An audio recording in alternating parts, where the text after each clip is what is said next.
here in Pinellas County, which is currently on the edge of the cone, according to the National Hurricane Center's latest forecast, but that cone is subject to change, and the storm could shift further eastward. Also, there will be significant impacts outside the cone, particularly in low-lying areas like the barrier islands we see here in Pinellas County. I've been in contact with all the major utility companies today.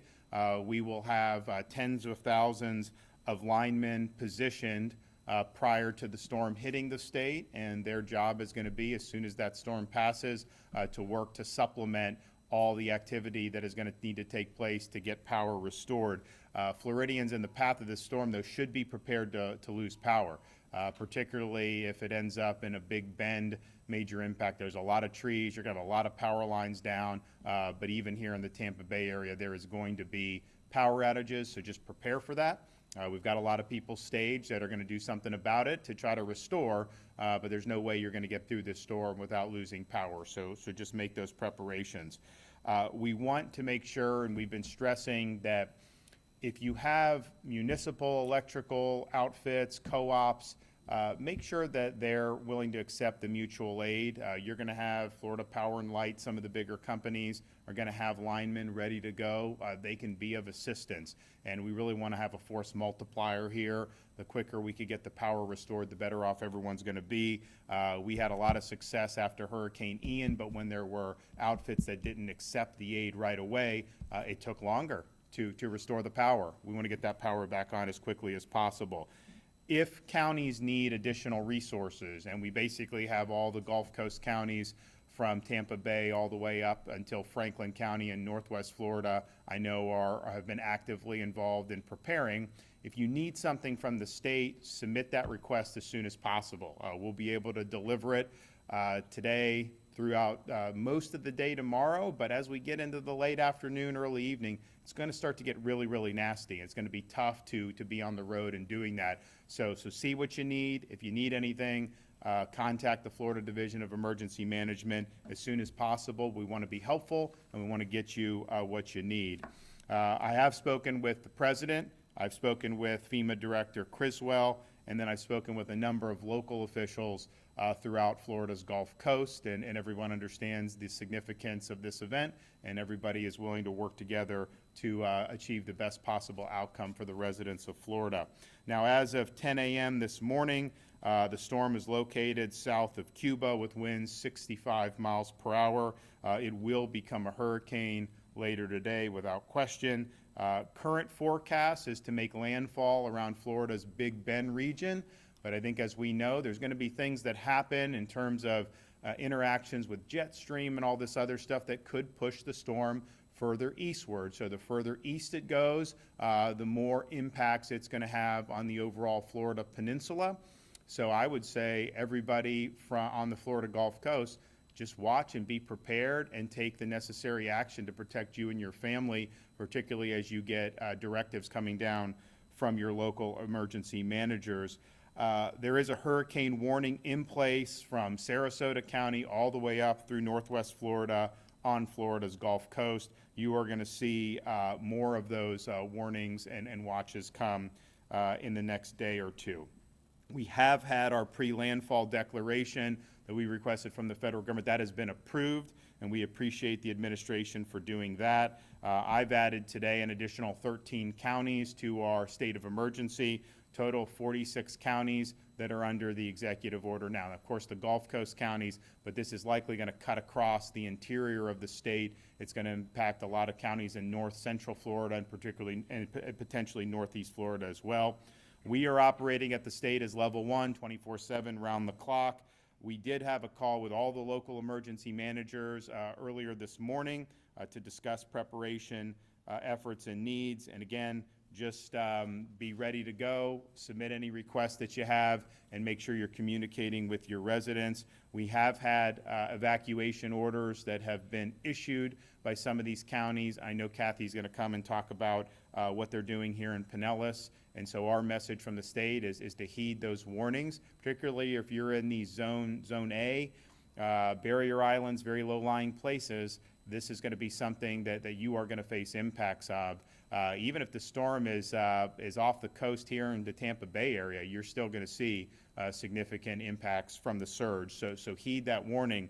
When you're told to evacuate, you do not need to get in your car and drive so you're outrunning the storm or going to a different state or driving hundreds and hundreds of miles. If you're in a vulnerable area, you evacuate to higher ground in a safe structure. A lot of times you don't even need to leave your county. So you're talking about evacuating tens of miles rather than hundreds of miles. That also is better. There's going to be less accidents on the road. You're not going to have to wait in traffic. If everyone jams the interstate, it can get very, very miserable.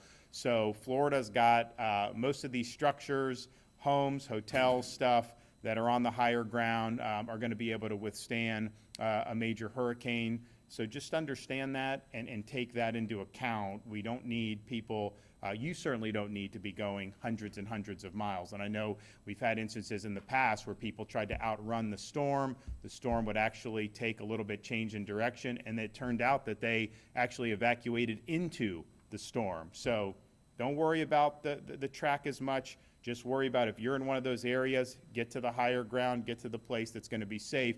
Most of the threats that we're going to face is going to be from the surge. And so you're basically going away from the water as best you can. The structures are going to be able to handle, by and large, the winds.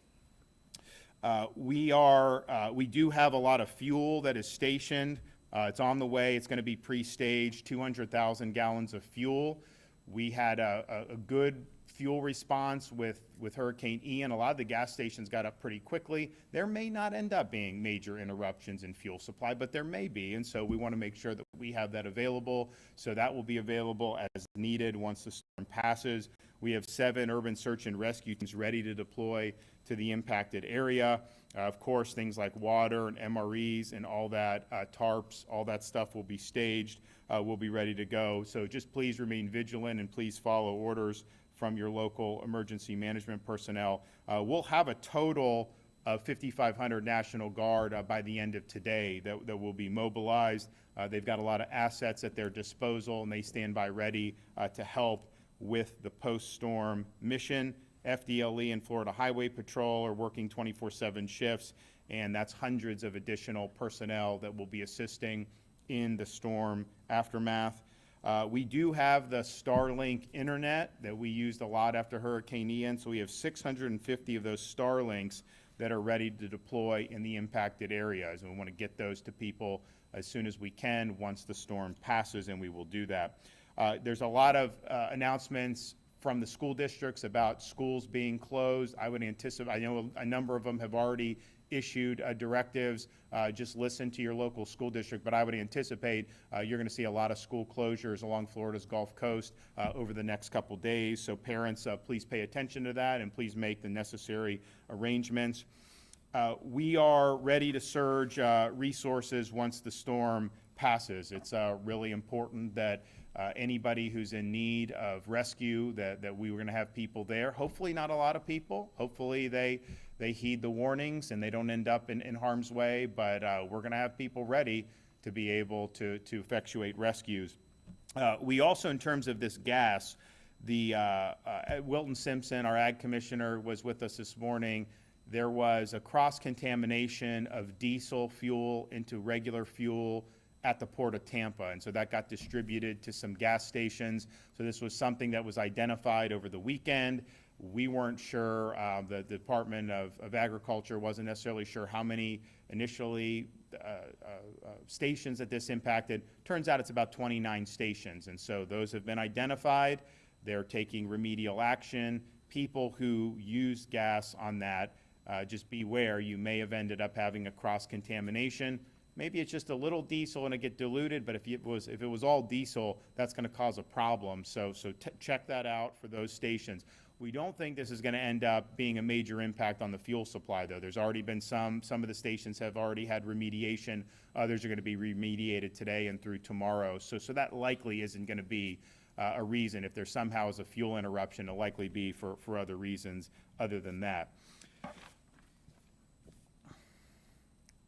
Evacuation. So Rosen Hotels has activated its Florida resident distress rates. So that's going to be a reduced rate for families that do need to evacuate. So keep that in mind. And I know some of the other companies and hotels will probably likely do the same thing in the ensuing days. And again, you don't need to go to Alabama or Georgia or Tennessee. You can go somewhere within the state, even within your own county, and be all good.